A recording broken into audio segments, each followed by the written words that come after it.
hoot, and holler for Alex, Jordan, Bitsie, and Tyler!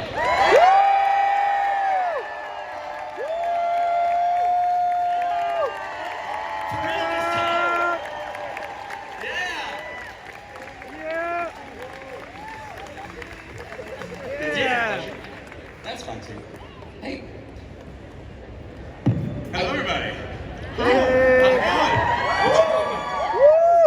I immediately hit myself in the face with the mic. That's awesome. That's why dental plans are important in the SAG contract. Seriously. First off, Tyler, I remember that it might have been one of the first shows that you worked after you appeared as Superman here. I want to say it was 4 or 5 years ago. And it's great to see you again. Thank you very much for coming back. And for the rest of you, welcome to Dallas. All of you, welcome to Dallas. Thanks for spending your weekend with us. It's fantastic.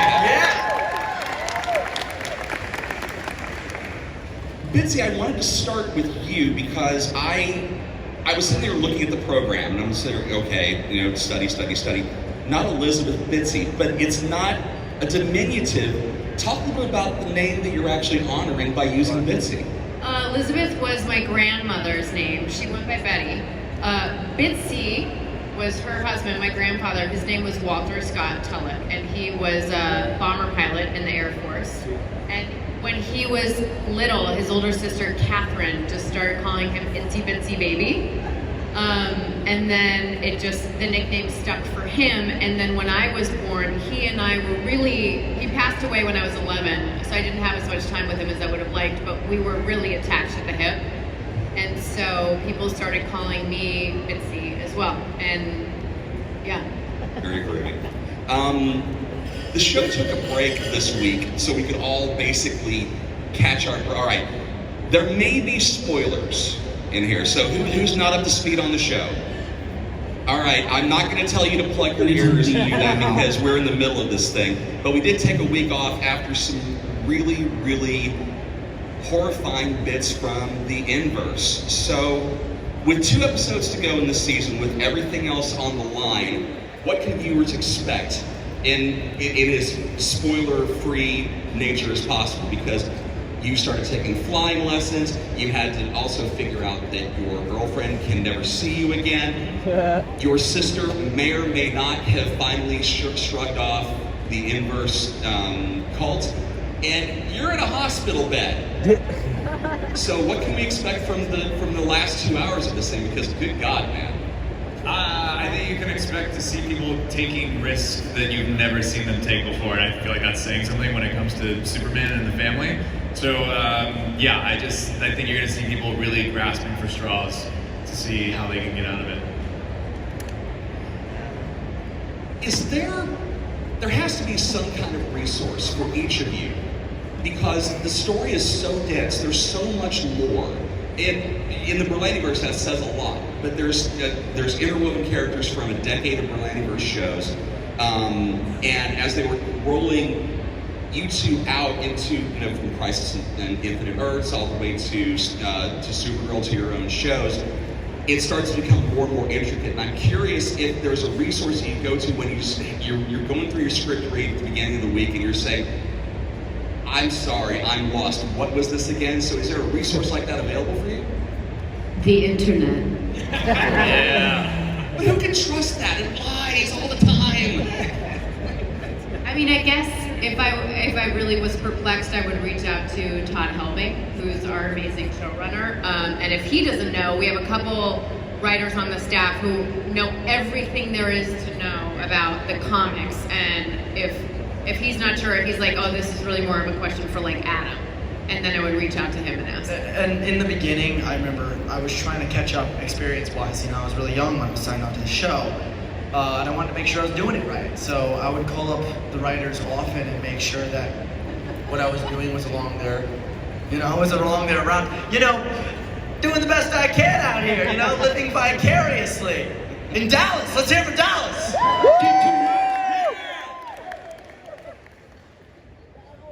Jordan, do you ever get pissed that they didn't give your character powers as well? No. People have been coming up all day and they're like, "Are you gonna get powers? Tell me, like, low key, I won't tell anybody." Look, I don't want powers because I think it's going to be a lot more interesting to explore the narrative of Jonathan not having powers and how he grows up in that way. And I also think that it leaves a lot of room for like a nice storyline with me and Lois, and sort of how her teaching me to cope with that, right? And she has to grow up around this, and she probably feels helpless all the time. And She never feels helpless. Bitsie does not. Bitsie does not ever feel helpless, I would say, or at least she wouldn't admit it. I think that it'd be fun to have powers, and obviously, I know there's a few people in here that haven't maybe made it part through season 2, but you've probably seen the pictures of me in the suit, and there's something going on there. I won't say too much, but obviously, I had powers in one way or another, but actual Jonathan himself on Earth Prime as we know it, I don't know, and I don't know if I want them, truthfully. I don't want him to get powers yet. I don't want to be the only one without him. Yeah. I like having him like.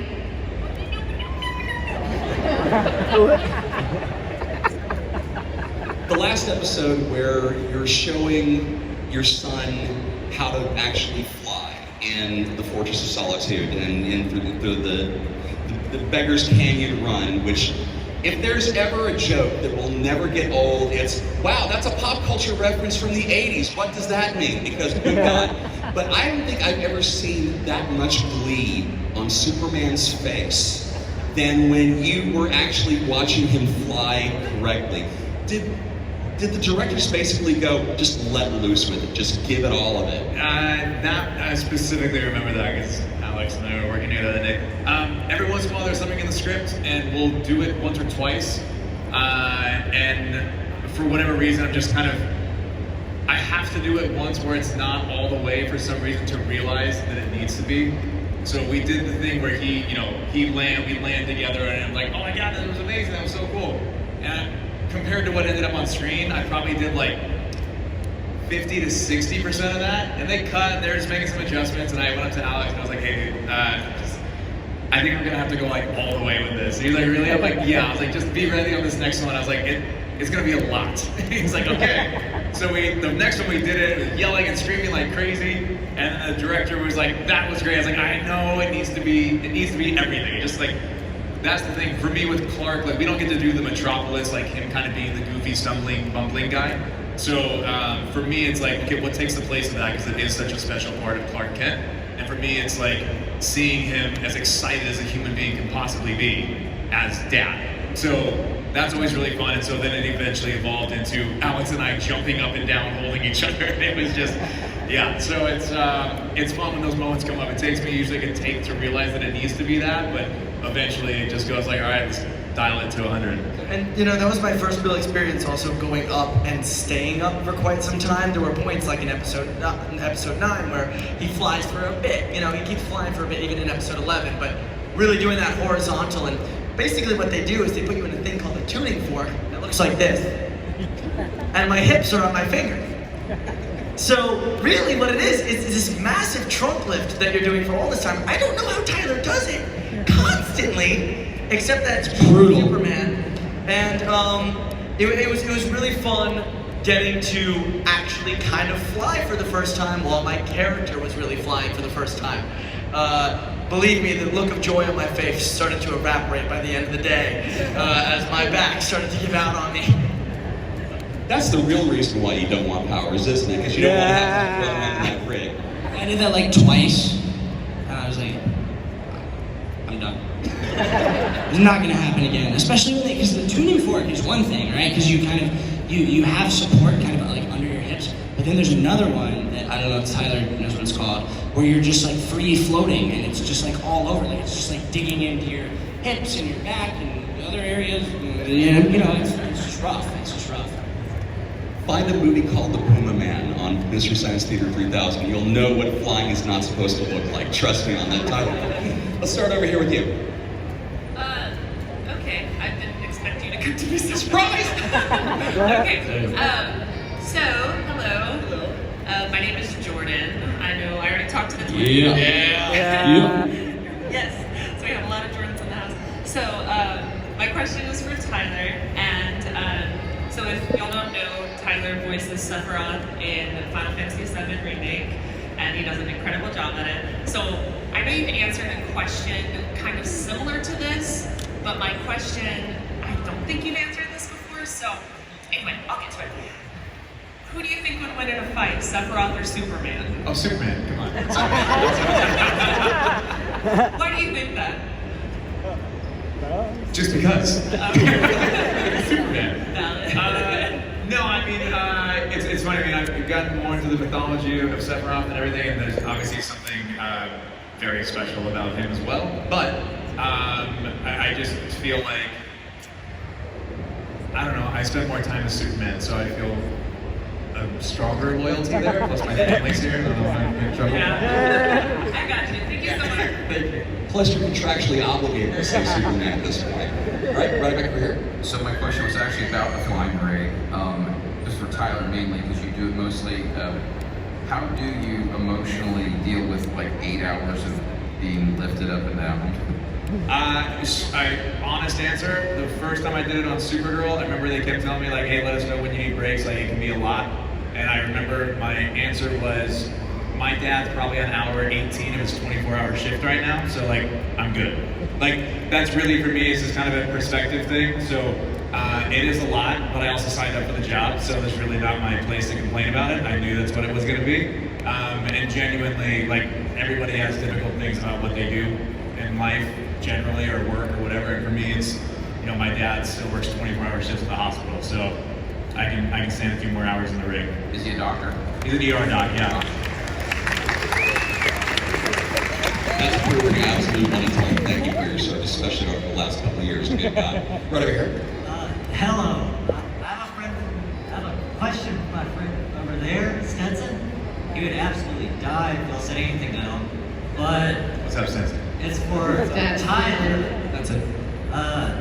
He wants to know, how did it feel when you found out that you would be working with the Teen Wolf Caspian on the movie? I'm super excited, man. That cast is such a special cast. I'm really lucky that I can say that again about this cast. People usually only maybe get one of those casts in their lifetime, and I've been lucky enough to have at least 2. So that's like another family that I get to go back to. So to know that we are all going to be able to be in the same place at the same time, and one of us was going to have to run off to go do something else was pretty special. So we had a lot of fun making it. I hope whoever is a fan and wants to watch the movie, I hope you guys enjoy it. It'll be out later this year, so. Alright, that's awesome. Thank you. Over here. Hello. This is a general question, and I'm not sure if you're going to be able to answer it, but is Superman and Lois actually set on Earth Prime? Because I really don't believe it is. Mainly because of the color of your eye lasers. Oh, the eye lasers? Yes, because on your show, they're red. Right. When you were on all the other shows, the Arrowverse show, you were blue. Oh, interesting. Yes. Interesting. So I That's think you're on Earth Prime.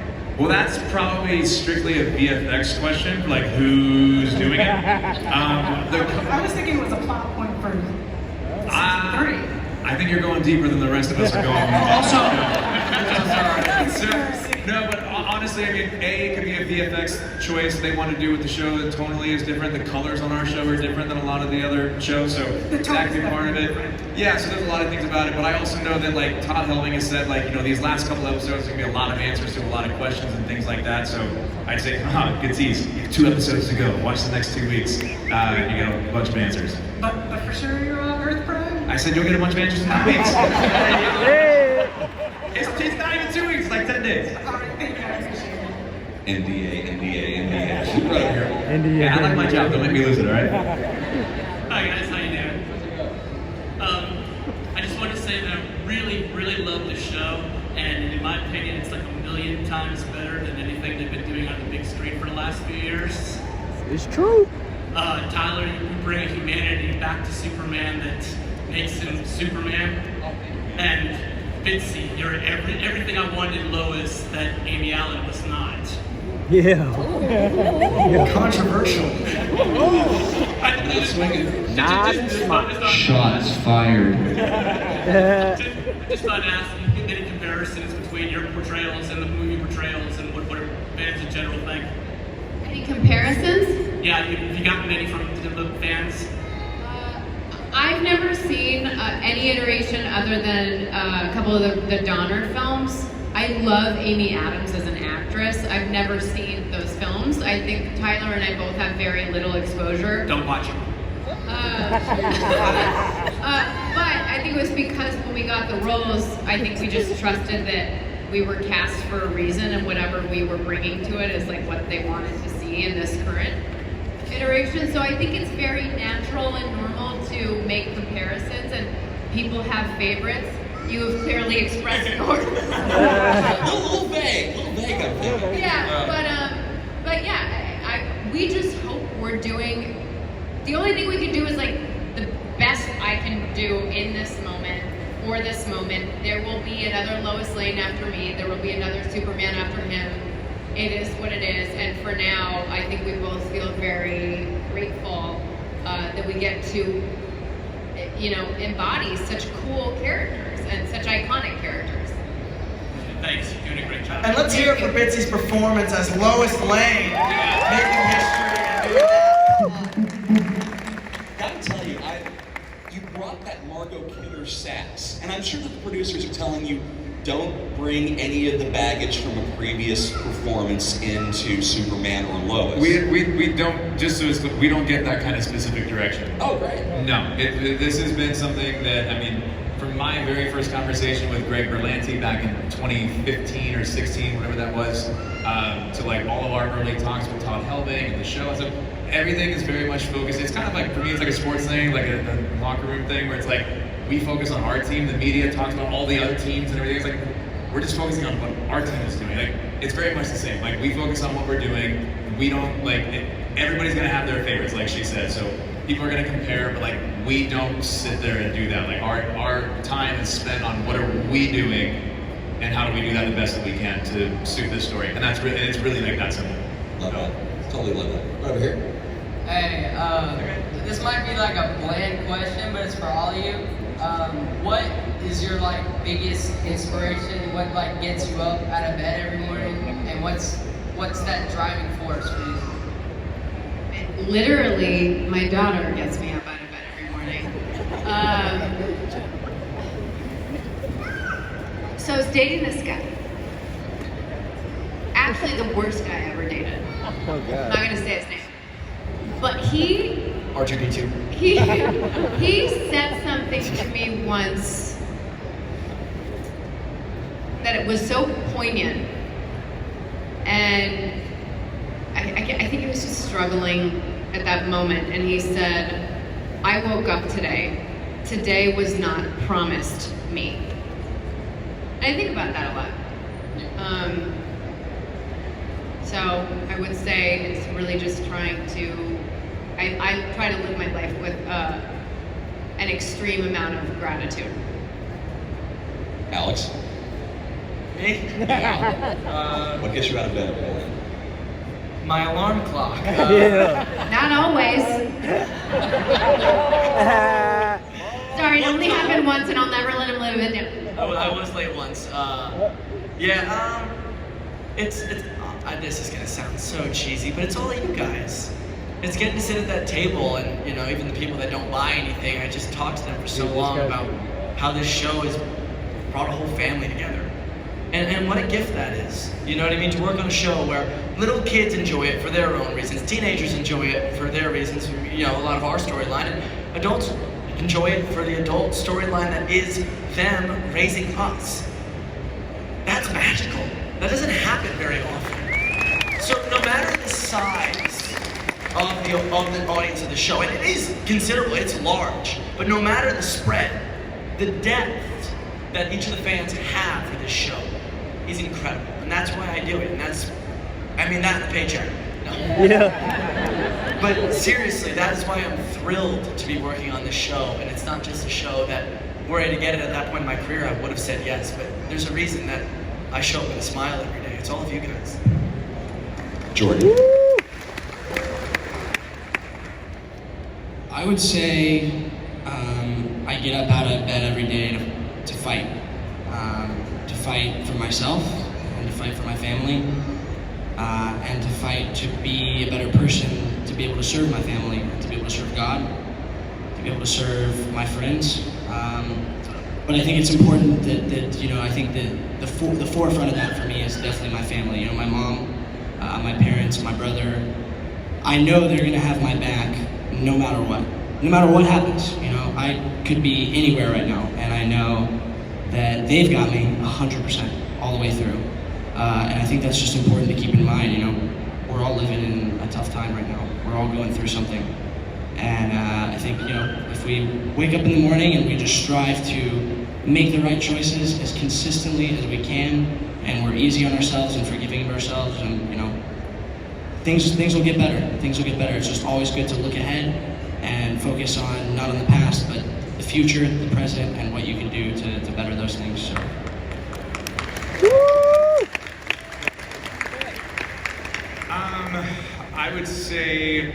I would say always believing in a better future. I mean, that's a very general one, but I think always thinking that, like, whether it's on a micro scale or a macro scale, that things can get better. Doesn't mean they will, but it does mean that they can. And to that point, I would say probably the idea that every day you wake up, anything can happen. Like, maybe not specifically in your area, but like anything can happen on a given day, and everything can change in one moment. Like, it can be that, it can be for the better or for the worse, but like that potential is there. Like, anything can happen and everything can change. It just takes one moment for that to happen. So for me, it's just this endless curiosity of what is going on and what is happening and what can I do to participate, whether it's big or small. It doesn't matter, it could be meeting one person that day, but big or small, what can I do today that makes this a better place? And that's probably it. All right, thank you. Thank you. See, it wasn't a bland question, my friend. Not at all. Great question. Hello, Super Family. As a retired teacher, I'm always very interested to know if there was a teacher or a mentor or somebody in your life that inspired you to do what you do or be who you are.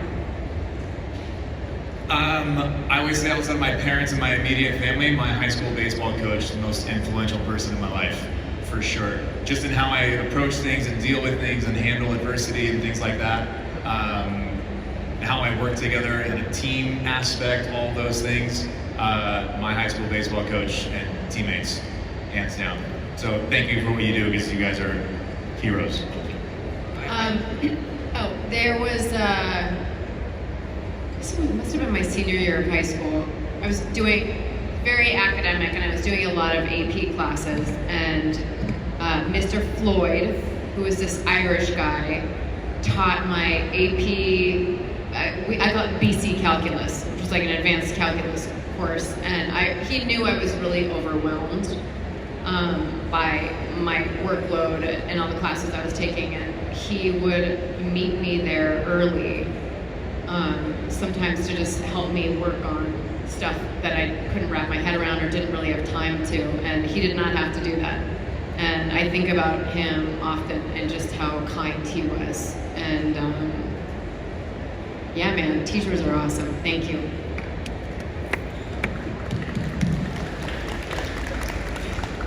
Sorry. What was the question? I'm sorry, I'm straight up blanked. Mentors. You know, I mean, obviously, just a minute ago, I was talking about my mom, and 100% the biggest, no question. But also, I would say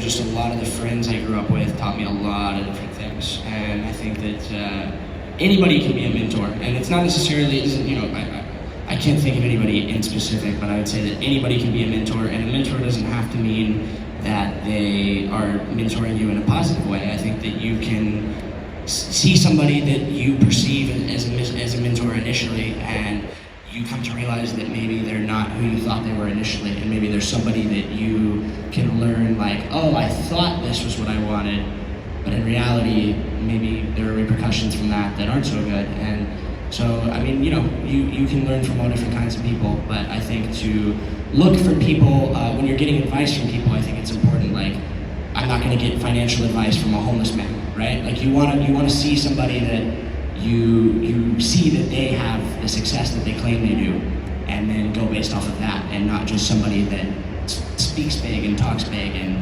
is all bark and no bite, so to speak. So, I grew up in New York City. I went to the public school system, and my high school was really cool. I only went to 2 years of it before career stuff took over.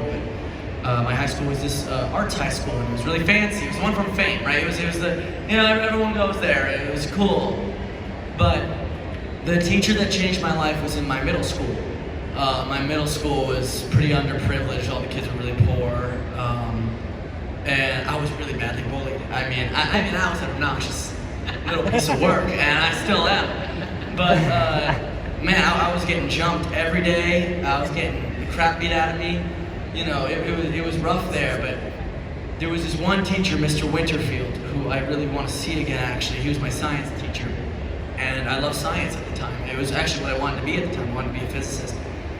And there was a point in which, first of all, he used this sarcastic tone with all the students. He talked to us all like we were adults, and he made us all feel seen and heard, and everyone kept failing every single one of his tests, but we all loved him anyway. He was that kind of guy. And there was one point, I already kind of knew the curriculum, because I really loved science at that point. It was just earth science, and there was one point in which I was just misbehaving in class, and instead of reprimanding me, he asked me to teach the class. And I made a whole little lesson plan. And I came in one day and I taught this whole class on earthquakes. And I think I learned a valuable lesson from all of that. Actually, I went on to teach another class later on, but that was a different story. I think I learned something about direction, creativity in the direction that you take. Because it doesn't take very much to be loud. It doesn't take very much to go very far in one direction. But if you find a unique direction to go, you can do something that other people haven't done. Teaching the class, that was his very creative solution to who I was. And it changed who I was. And it made me realize that I care a lot about people, where at that time, I really didn't care about anyone because of how I was being treated. So, I have a lot to thank for him. He made me who I am. And I don't even think he knows it. So that's the power of teachers. You don't even know how many of those kids are sitting right now that you changed their entire life. So thank you. Thank y'all. Guys, this is like the first time that we've ever seen Superman's family. So I'm just wondering, what was it like to take that on and know that you're the first ones to do that? I think that was the exciting part about it. I think for both of us, it was something new. I always like to say that it's fun to be a part of their origin story and to kind of be that mentor to them. So it's a completely different story from his perspective. But I think that's what makes it. I think that's what makes it exciting for us is that we get to come in and try something that's never been done before. So that, to me, that was one of the biggest reasons why I wanted to do it. Yeah, I just think that there's an added complexity and depth that we are able to mine and explore because they're parents, and it's just one extra thing that we get to play with. And so I really just, when Todd Helbing sat the two of us down to sort of pitch us the show, I think it was not even just the idea of them being parents, but being parents to teenagers. It would have been a totally different show had they been 6 or 8. Teenagers are complicated and they're hormonal. And so I was extra excited when I found out that they were going to be slightly older and not, because in Crisis we had a little baby. It would have been a totally different show had they just, given us a baby or two. So I think it's just wonderful. Did they do chemistry reads with various actors before they brought in Jordan and Alex? So, we read with both of them. Were there other reads prior, or did they already have that decision before they brought it in for you guys? I read with, I wasn't in town when we did Jordan's, but for Alex's, there were a couple people that came in. we were there for that, and then I'm guessing you read with a few for. I read with. And then did you guys do a chemistry though? Or like Oh, any did other? we do a Did we do chemistry? one? Yeah. Oh no. No, I'm talking about with Yeah. Yeah, I read with both of them. Tyler was out of town for the auditions for Jordan, and there were other actors, and I think the right people got the part. Thank you. And also I read for Jordan, but I already had it, and then he came along, and yeah, like a week later. It's just rock, paper, scissors at that point, right? Yeah. Right over here. Hi, I'm Maddie, and this is my first band Expo. Woo! Yeah! It's here for Maddie! So I did have a question for Tyler because I was absolutely obsessed with Teen Wolf growing up, and I'm out of my mind excited hearing about the new movie. So I just wanted to ask you, is it more fun to be Derek or Clark? It depends on the day. If I feel like smiling all day, then it's Clark. If I'm not having the greatest day, then Derek. It's easier work. I tend to relate to Derek a little bit. The question was more fun. More fun?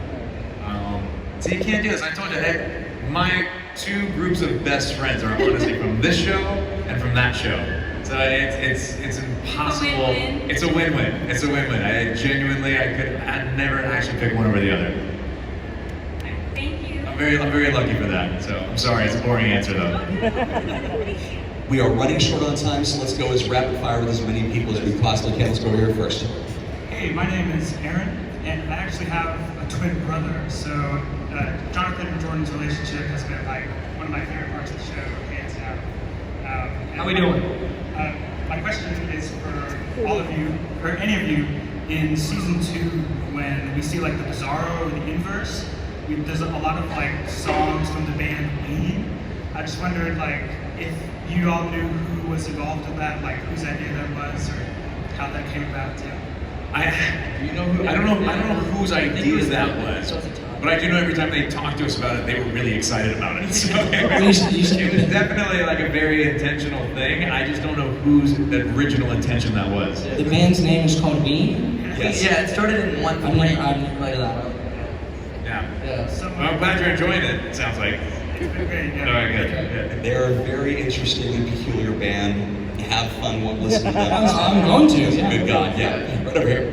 Hi, I was wondering, what was y'all's most memorable audition, whether it be good or bad? I got one super quick, right off the bat. First audition I ever did, I went to go audition for Annie Get Your Gun at a local theater up north towards Austin. And I went in and I did with theater auditions you have, it's not like this, it's not just acting, you have to dance and you have to sing and you have to do a monologue too. And I did the monologue, or I sang, I danced, and all that, which I was very unfamiliar with, I was already very uncomfortable. And then I went in and I did the monologue, and I think I messed up like one word, and I said, sorry, like let me take that back. And they were sitting right about where those guys are in the middle, and they were just like, go ahead, do it again. And I did it, and then I left the theater, and I was just bawling my eyes out, like just bawling, because I thought he was in there like Simon Cowell, like that guy was trash. Like, I thought he was in there like making fun of me, and so it was a horrible experience, but then I booked it. Can I quickly answer one too? I had one I used to do when I was a little kid. I used to do acting as well, and I was a little kid, and I was always told say yes to everything. And it was a Ford commercial about lacrosse. You know something about it. And so okay, so this is what happened. So they come up to me, literally, I'm sitting in the chair. They're coming up to me. They go, "So do you play lacrosse?" And I'm like, "Yeah." I never heard of it. Never heard of lacrosse. I wasn't in New York. They don't have lacrosse in New York. And so I go in there, and there's a lacrosse stick. And I'm thinking, oh, crap. So they go, all right, we'll throw you the ball, catch the ball, say the line. Now, I played baseball a little bit as a kid. I was never very good. I never made contact. So I'm sitting there, lining up. Oh, God. And they're already going, I don't know about this kid. They got this like $2,000 camera sitting right there. I don't know why they had it for an audition. It was back in the days where you did it in person. Threw me the ball. Back in the days. I stopped it. And went out of the park.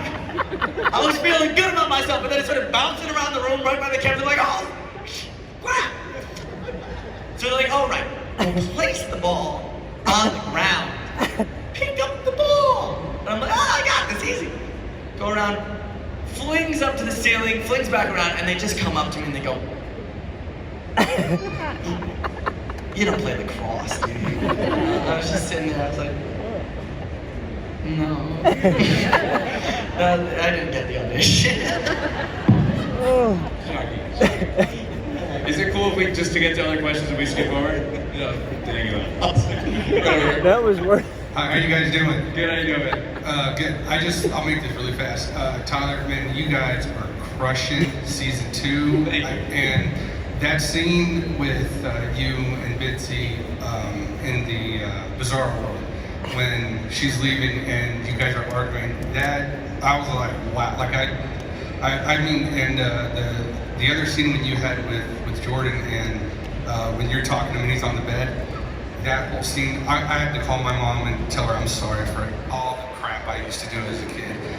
I mean, the writers are great. The parenting stuff is like the favorite stuff that I've loved with the show. I got 2 boys myself, 9 and 7, so I have something to look forward to as they get older. So. Oh, that's awesome, man. Thank you. That's very kind. Thank you. Thank you guys. Thank you so much, man.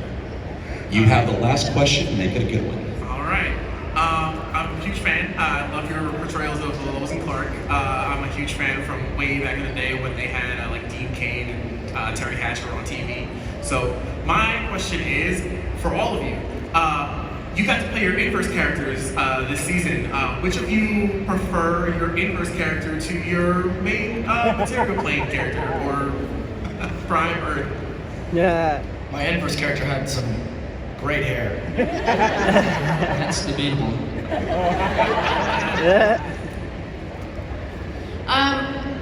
I prefer Lois, but I did like the wig. I'm not gonna lie. I liked the wig. I liked the bangs. I liked the wig.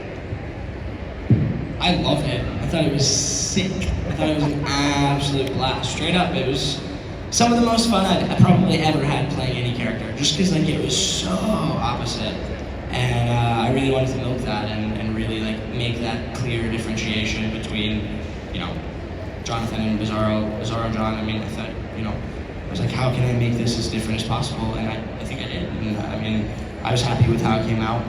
I actually haven't watched any of season 2 except for 2:10 and 2:12, I think, because those were ones where I was like that character and I really wanted to see it. I was like super anxious, like, oh, it's gonna look like, and I was like, oh, I think it was pretty good. So I had a blast playing that. I thought I would play that the whole show if I could. I would say I had it was a lot of fun. Bizarro in the early parts of the season, I had some talks with Todd Helbig about what it was, and so I had like enough of an understanding of what we were doing there at the time.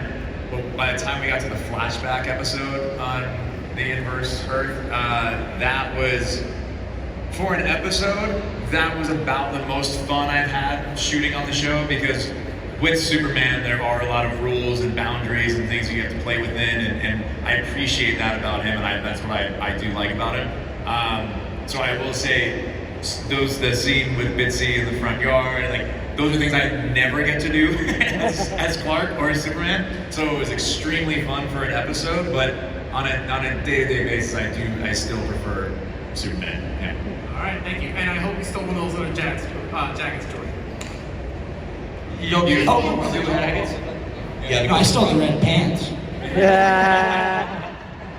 2 episodes left in season 2. Have you started filming season 3 yet, or is it you're on a little bit of a break? No, we're on hiatus right now. Yeah. I can't wait for these 2 episodes because, seriously, I am glad to see that people are responding to this. It's wonderful to see Superman done in a way that the team is doing it. Your chemistry is fantastic. Thank you for being here, and thank you for being in Dallas this weekend. It's an absolute gas to have you guys. Seriously. Jordan, Alex, Bitsie, Tyler, thank you once again for coming to Famous But Alex.